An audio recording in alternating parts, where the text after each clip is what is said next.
Hello students, I am Ajit sir. Welcome to Bhargav tutorial. हम लोग पढ़ रहे थे कंपाउंड इंटरेस्ट। काफ़ी पार्ट कंप्लीट कर चुके हैं कंपाउंड इंटरेस्ट यानी चक्रवृद्धि ब्याज के। सारा पार्ट हम लोग कंप्लीट कर चुके हैं और सारा वीडियो किस्त इसके पिछले लेक्चर में हम लोग इंस्टॉलमेंट यानी किस्त वाले प्रश्न किए थे। तो आज हम करेंगे कंपाउंड इंटरेस्ट यानी चक्रवृद्धि ब्याज के रेशियो मेथड पे बनाना। रेशियो से मैंने अनुपात से कैसे बनाया जाता है, क्योंकि 4 वर्ष को निकालने में 4 वर्ष का ब्याज निकालने में दिक्कत होता है इस ट्रिक से। तो आपको मैं रेशियो वाला मेथड भी बता देता हूँ और बहुत अच्छे से समझिएगा। पहले देखिए, क्वेश्चन तो दिया हुआ है, पहले मैं रेशियो मेथड का देखिए बताता हूँ। 2 अनुपात अगर 1 दिया है तो ये समझ जाओ कि 2 साल का है। कितने साल का? 2 साल का।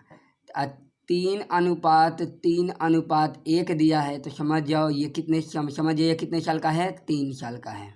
ओके। और ये कितना है? ये 4 और कितना दिया है? 6:4:1। 4:6:4:1 दिया है तो समझ जाओ ये 4 साल का है। कितने साल का है? 4 साल। तो देखिए 2 साल के लिए क्योंकि 1 साल का चक्रवृद्धि ब्याज और साधारण ब्याज समान होता है, उसके लिए अनुपात 1 लिया जाता है। तो उसके लिए 1 साल के लिए कोई समान ही होता है, उसका कोई दिक्कत नहीं है।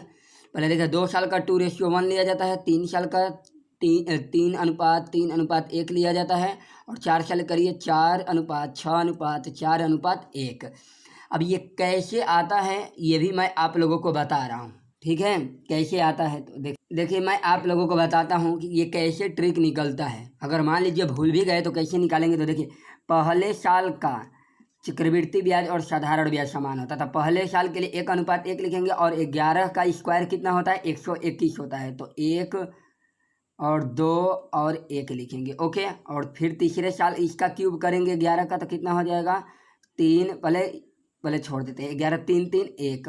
और फिर ये कितना हो जाएगा? 1 4 6 4 1 1 4 6 4 1। ठीक है। तो हम कुछ नहीं करेंगे। पहले देखिए ये 11 का, पहले 11 लेंगे। ये पहले साल का चक्रवृद्धि ब्याज और साधारण ब्याज क्या होता है? समान होता है। ओके। तो फिर हम 11 का स्क्वायर करेंगे तो 121 हो जाएगा और फिर 11 का क्यूब करेंगे तो 1331 हो जाएगा। अब 11 के पावर 4 करेंगे तो 14,641। अब 14,641 अगर मान लीजिए नहीं भी याद है तो 11 का क्यूब आप लोग को याद होगा। तो 11 का क्यूब तो आप लोग को 1331 याद होगा। तो हम क्या करेंगे, तो 1 का 1 11 से गुना करने का ट्रिक है। 1331 में अगर 11 से गुना कर देंगे तो पावर 4 हो जाएगा। तो 1 का 1 और फिर 3 1 4 3 3 6 फिर 3 1 4 और 1 का 1। एक बार और सीख लीजिए 4 साल का कैसे निकलता है। 1 को 1 रहने देंगे और आगे जोड़ते जाएंगे। 3 1 4 3 3 6 3 1 4 और 1 के 1 हो जाएगा। अब हम क्या करेंगे, जो ये जितना 1 दिखाई दे रहा है, जितना ये 1 दिखाई दे रहा है, हम ये साइड से हटा देंगे। क्या करेंगे? कैंसिल कर देंगे। ओके। अब ये पहले साल का तो छोड़ दीजिए, क्योंकि चक्रवृद्धि ब्याज साधारण ब्याज समान होता है। जैसे साधारण ब्याज निकलता है निकाल लेंगे। अब देखिए ये दूसरे साल का है। कितने साल का? 2 साल का। ओके। और ये 3:3 कितने साल का है? 3 साल का। ओके। और ये 4:6:4:1 ये कितने साल का है? तो 4 साल का है। उम्मीद कर रहा हूँ कि आप लोग बहुत अच्छे से समझ गए होंगे। कुछ नहीं करना है, 11 का 11 लिख लेंगे, फिर 11 का स्क्वायर, फिर 11 का क्यूब और 11 का पावर 4। अगर नहीं भी आ रहा है तो 11 से इसमें गुना कर देंगे। तो 1 का 11 से गुना करने का ट्रिक है। 1 का 1 3 1 4 3 3 6 3 1 4 और 1 1 हो गया। ओके। तो ये पहले साल का। तो देखिए पहले साल का तो चक्रवृद्धि ब्याज साधारण ब्याज समान होता है, इसको छोड़ दीजिए, ये आपके लिए इम्पोर्टेंट है। तो एक दूसरे साल के लिए 2:1, तीसरे साल के लिए 3:3:1 हो गया और चौथे साल के लिए 4:6:4:1 हो जाएगा। ओके। तो चलिए उम्मीद करता हूँ कि आप लोग समझ रहे होंगे। ठीक है। आप कुछ नहीं करेंगे, जो साइड से 1 दिखाई दे रहा है इसको हटा देंगे और बाकी हमारा ये 4 साल का हो जाएगा। तो चलिए हम क्वेश्चन बनाते हैं, रेशियो से सीखते हैं। आपके लिए वो भी कंसेप्ट है, उससे भी बनेगा, लेकिन आप लोग रेशियो भी सीख लीजिए। आप लोग के लिए बेटर ही रहेगा। जो आपको इजी लगेगा वो बनाइएगा। ठीक है। तो चलिए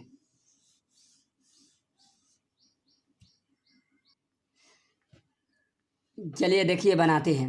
51 नंबर प्रश्न दिया है कि 4% वार्षिक दर से 1.5 वर्ष में 60,000 रुपया का कितना मिश्र धन होगा, जबकि ब्याज छमाही जोड़ी जाती है। तो ओके, तो आप लोग छमाही से समझ गए। छमाही से तो मैं आप लोगों को पढ़ाया था। अर्धवार्षिक जब लागू होता है तो अर्धवार्षिक मीन्स क्या होता है कि 2 बार ब्याज लगेगा, यानी अर्धवार्षिक मीन्स 6 माह। 6 माह मतलब 6 माह पे फिर ब्याज लगेगा, 6 माह पर फिर ब्याज लगेगा, यानी 1 साल में 2 बार ब्याज लगेगा, क्योंकि प्रतिशत वार्षिक है। तो वार्षिक है तो 1 साल में कितने बार लगेगा ब्याज? 2 बार। तो रेट के लिए हम क्या करते थे, रेट को आधा कर देते थे, यानी दर को आधा करेंगे तो कितना हो जाएगा? 2%। ओके, और टाइम को क्या कर देंगे, तो टाइम को दोगुना कर देंगे। तो 1 से 1/2 को कितना लिखते हैं? 3/2, और 2 से गुना करेंगे तो कितना हो जाएगा? 3 साल। उम्मीद कर रहा हूँ कि आप लोग को समझ में आ रहा होगा। अब चलिए, हमको रेट पे ही ध्यान देना है। रेट को कितना बोलते हैं 2% को? तो 1/50। ओके, अगर 1/50 नहीं भी रखेंगे तो इसको आराम से आप 2/100 भी रख सकते हैं। चलिए 2/100 भी लेंगे तो बन जाएगा, क्योंकि अब 50 से कैलकुलेशन करने में दिक्कत होगा, तो 100 रखेंगे तो सही रहेगा। चलिए 2/100 ही रखते हैं। चलिए देखिए, वो उससे भी बन जाएगा, ऐसा बात नहीं है, लेकिन थोड़ा कैलकुलेशन ईजी होगा। देखिए 60,000 रुपया है, तो रेशियो में थोड़ा सा कैसा करेंगे, देखिए पहले साल का निकालने के लिए हम क्या करेंगे, पहले साल का निकालने के लिए क्या करेंगे, पहले इसका 2/100 निकालेंगे। 1 एरो मतलब पहले साल। 3 साल का निकालना है तो 2 जीरो से 2 जीरो कैंसिल, तो कितना हो जाएगा? 1200। ओके, फिर निकालेंगे 2/100 दूसरे साल के लिए। 2/100 तो कितना हो जाएगा? 24। 2 जीरो से 0 जीरो कैंसिल, 24 हो जाएगा। और फिर इसका निकालेंगे 2/100, हो गया। तो कितना हो जाएगा? 24 दूनी 48। 48 होगा, 2 जीरो नीचे है तो क्या कितना हो जाएगा? 0.48 हो जाएगा। ओके, 0.48। अब देखिए कुछ नहीं करना है, 0.48 है। अब देखिए आप लोग को मैं बताया था कि ये तो पहले साल का होता है। पहले साल में हम कुछ नहीं ध्यान देंगे, ये जो एरो बनता है इस पे हम नहीं, जो ब्याज निकलता है वही रेशियो उसी पे सेट करेंगे। तो ब्याज ये है, ब्याज ये है, ये है। देखिए ब्याज ये है 1200, फिर 24, फिर 48।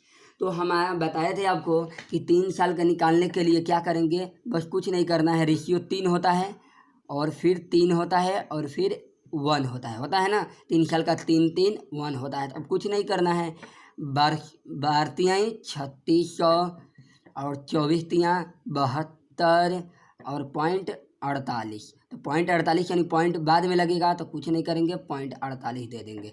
अब इसको जोड़ देते हैं। चलिए ओके, अच्छा हमसे देखो, हमसे क्या पूछ रहा है क्वेश्चन में, देखो ब्याज कितना हो जाएगा। तो ब्याज अगर निकालेंगे तो 8 के 8, 4 के 4, 2 के 2, 7 के 7, 6 का 6 और 3 का 3, कितना हो गया आपको दिख रहा हो? 36 72। लेकिन हमसे मिश्रधन पूछा है, तो मिश्रधन बराबर क्या होता है? मूलधन। मूलधन हो गया अब प्लस ब्याज, तो ब्याज जोड़ देते हैं। तो देखिए 36 72.48, तो 0.48, 2 7 6 3 6, यानी 63 67 2.48 हो जाएगा। ओके, ऑप्शन आपको दिया है, तो ऑप्शन देख लीजिए, 63 67 2.8, यानी ए नंबर ऑप्शन। एक बार और समझ लीजिए, मैं आप लोग को बता देता हूँ। 6,000 रुपया दिया हुआ है, 6,000 का रेट निकालेंगे 2/100, तो 1200 आ जाएगा। 2/100 निकालेंगे 24 आएगा, फिर इसका 2/100 निकालेंगे 0.48 आएगा। तो 3 साल के लिए मैंने बताया था कि 3 3 1 होता है, क्योंकि ब्याज यही है, ब्याज निकालने के लिए 3 3 1 यही होता है। तो 3 3 1 कर देंगे, तो बढ़ती हैं 36 और 24 72 और 48 से कम 48, क्योंकि पॉइंट लगा है तो पॉइंट कभी बाद में लगेगा। अगर मिश्रधन कह रहा है तो साथ में इसको भी ले लेंगे हम ना। देखिए अगर मिश्रधन कह रहा है तो 6,000 अगर यहाँ लिख देंगे, 60,000 ये लेकर हम टोटल जोड़ देंगे तो हमारा मान इतना ही आ जाएगा। डायरेक्ट भी कर सकते हैं टोटल जोड़कर, लेकिन ब्याज निकालना रहेगा तो हम ये नहीं जोड़ेंगे। ब्याज हमारा यह कहलाएगा। अगर मिश्रधन निकालना रहेगा तो 60,000 भी ले लेंगे और ये टोटल जोड़ देंगे तो हमारा मिश्रधन कहलाएगा। उम्मीद कर रहा हूँ कि आप लोग समझ गए होंगे। या कर्ज पर लिया तो उस व्यक्ति का चक्रवृद्धि ब्याज याद करें। 10,000 रुपया 4 वर्ष के लिए लिया है। कितने वर्ष के लिए? 4 वर्ष के लिए। तो चलिए बनाते हैं। रेट कितना दिया है? 10%। इसको कितना लिख सकते हैं? 1/10। आपके पास कितना रुपया है? 10,000 रुपया है। ओके, इसका हम 1/10 निकालेंगे तो कितना आएगा? सॉरी, 10,000 रुपया, तो इसका कितना आएगा? 1,000। ओके, फिर इसका 1/10 निकालेंगे, 1000 का 1/10 निकालेंगे तो कितना आ जाएगा 100। फिर 1/10 निकालेंगे तो कितना आ जाएगा आपको 10 रुपया। फिर 10 का 1/10 निकालेंगे तो कितना आ जाएगा 1 रुपया। ओके, 1 रुपया आ जाएगा। तो देखो 1 एरो, 2 एरो, 3 एरो, 4 एरो, मतलब अगर तीर का निशान 4 दिख रहा है तो समझिए कि 4 वर्ष निकल रहा है। आपको एक वर्ष का ब्याज, दूसरे वर्ष का ब्याज, तीसरे वर्ष का ब्याज, चौथे वर्ष का ब्याज। तो मैंने बताया था कि जो ब्याज निकला है उसी पे रेशियो रखा जाता है। अगर इसको भी ले लेंगे, इस पर रख देंगे तो आपका क्वेश्चन गलत हो जाएगा। ठीक है, तो हमारा 4 साल का रेशियो कितना होता है 4, 6, 4 और 1, 4, 6, 4, 1 होता है। ओके, अब देखिए ये कितना हो जाएगा, तो गुना करेंगे तो 4000 और इसको गुना करेंगे तो कितना हो जाएगा 600 और 10 चौके ये हो जाएगा 40। ओके, और ये कितना हो जाएगा 1। अब आप गुना कर लीजिए, जोड़ लीजिए, 1 एकम 1, 4 का 4, 6 का 6 और 4 के 4, यानी 4641। आप 10,000 रुपया पे अगर निकालेंगे 2 साल का तो 121, 3 साल का 1331 और 4 साल का जो रेशियो है वही आ जाएगा 4641। 10,000 रुपया पे 10, क्योंकि 10,000 रुपया पे ही गणना करके वो रेशियो निकाला गया था। 10,000 पे कितना हो जाएगा 4,641 रुपया ब्याज हो जाएगा। कितना हो जाएगा ब्याज हो जाएगा। अगर मिश्रधन निकालना रहता तो इसमें हम 10,000 रुपया जोड़ देते तो हमारा कितना हो जाता, तो जितना 14,641 रुपया। ओके, मिश्रधन अगर पूछता तो हम 10,000 जोड़ देते तो मिश्रधन कहलाता। ओके, अगर हम इसको छोड़ देंगे, अगर ये हम टोटल जोड़ लेंगे तो हमारा क्या कहलाएगा, तो ये हमारा कहला जाएगा, क्या कहलाता है डिफरेंस। ओके, तो चलिए हम आगे देख रहे हैं। आप लोगों को समझ में आ रहा होगा कि रेशियो से कितना अच्छे से बन रहा है। चलिए एक और क्वेश्चन देखते हैं आगे रेशियो से। अगला प्रश्न दिया हुआ है 53 नंबर कि 6,000 रुपया की धनराशि पर 8% की दर से 3 वर्ष के अंत में चक्रवृद्धि ब्याज और साधारण ब्याज का अंतर होगा। आपसे चक्रवृद्धि ब्याज और साधारण ब्याज का अंतर पूछ रहा है। आप लोग जो शुरू में ट्रिक बताए थे उस ट्रिक से भी बना सकते हैं। मैं रेशियो से बता रहा हूँ क्योंकि आज मैं रेशियो से पढ़ा रहा हूँ, तो आप लोग रेशियो से भी सीख लीजिए। तो देखिए रेट कितना दिया है आपको 8%। ओके, 8% दिया हुआ है, तो 8% को कितना लिख सकता हूँ, तो 8/100। ओके, अब चलिए, क्योंकि कैलकुलेशन करने के बाद 100 से डिवाइड करने में बहुत इजी रहता है इसलिए नीचे 100 रहने देते हैं। ओके, देखिए 6,000 रुपया है। ओके, अब 6,000 का 8/100 निकालेंगे तो कितना हो जाएगा 480। फिर दूसरे साल के लिए निकालेंगे 480 का 8/100 निकालेंगे तो कितना हो जाएगा, 1 0 से 0 कैंसिल हो जाएगा, तो 8 8 64 के 4 और 4 के 32 6 38। ओके, 8 8 64 के 4 और 4 के 32 6 38 और 1 0 से 1 0 कट गया है तो 1 अंक के पहले 0 लगा दें, क्योंकि 1 0 बच रहा है तो 1 अंक के पहले 0 लगा देंगे। चलिए अब पॉइंट लगा देंगे, सॉरी पॉइंट। फिर अगले 8/100। ओके, तो पहले हम गुना कर लेते हैं, 8 4 के 32 के 2 और 8 8 64 और 64 3 कितना हो जाएगा 67। हासिल कितना हो जाएगा 6 हो जाएगा, और ये कितना हो जाएगा अतिरिक्त 24 6 30 हो जाएगा। और देखिए ये पॉइंट जब हटाएंगे तो नीचे 1 0 लग जाएगा। जब ये पॉइंट हटाएंगे तो नीचे 1 0 लग जाएगा, तो नीचे कितना 0 हो जाएगा, यानी 3 0 हो जाएगा। तो 3 अंक के पहले 1 2 3, 3 अंक के पहले क्या लगा देंगे, पॉइंट लगा देंगे 3 अंक के पहले। चलिए अब देखिए अब करते हैं, 3 साल का निकालना है तो 3 साल के लिए देखिए 3 से गुना कर देंगे, क्योंकि ब्याज ये है, ब्याज ये है और ब्याज ये है, क्योंकि इस पर नहीं रखना है रेशियो, क्योंकि ये धन है, ब्याज पर रखना है, ब्याज निकालना है, डिफरेंस निकालना है। तो चलो हम अंतर निकाल लेंगे, कोई दिक्कत नहीं है। 3:1 हो गया। चलिए गुना करते हैं, तो 3 8 24, 3 4 के 12 तो 14 और 0 हो गया। फिर इसको गुना करते हैं, ये कितना हो जाएगा आपको, तो 3 4 के 12 के 2 और 3 8 24 1 25 और 3 के 9 2 11। ओके, 115.2 हो जाएगा। अब ये देखिए इसको गुना करेंगे तो ये कितना हो जाएगा, तो देखिए 3 अंक के सामने पॉइंट जहाँ है वहाँ रख देते हैं 072। ओके, 072 रख दिए और 3 के 3, क्योंकि गुना करने पर वही होगा 3.072। अब इसको देखिए जोड़ते हैं, तो हमसे तो पूछा है डिफरेंस, तो याद रखिए अगर आपसे डिफरेंस कहेगा तो ये आपका कहलाता है साधारण ब्याज। शुरू वाला जो निकलेगा ये साधारण ब्याज, और बाकी जो बच रहा है और ये इसको हम जोड़ देंगे तो ये क्या कहलाएगा, यही हमारा चक्रवृद्धि ब्याज और साधारण ब्याज का अंतर कहलाएगा। ठीक है, यही हमारा क्या कहलाएगा, चक्रवृद्धि ब्याज और साधारण ब्याज का अंतर कहलाएगा।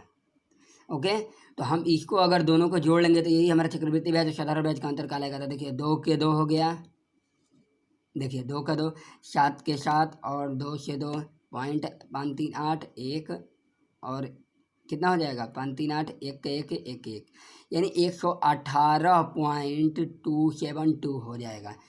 एक बार और समझ लीजिए, 6000 का 8/100 निकालेंगे, 480 8/100 निकालेंगे तो 38.4। अब कैसे 38.4 हुआ, तो एक जीरो से जीरो कैंसिल, गुना करेंगे तो 38.4, नीचे एक जीरो बचेगा तो एक अंक के पहले पॉइंट लगा देंगे।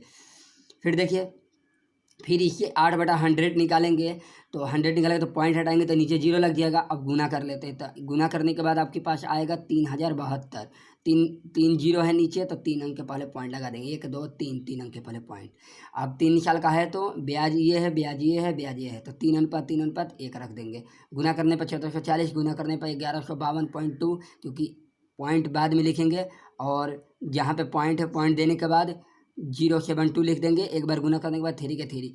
तो जी ये रहेगा शुरू में जो ब्याज रहेगा ये साधारण ब्याज, और ये हमारा क्या कहलाएगा, दूसरे बार और तीसरे बार का जो ब्याज रहेगा वही हमारा डिफरेंस कहलाएगा। तो इसको जोड़ लेंगे तो 118.272।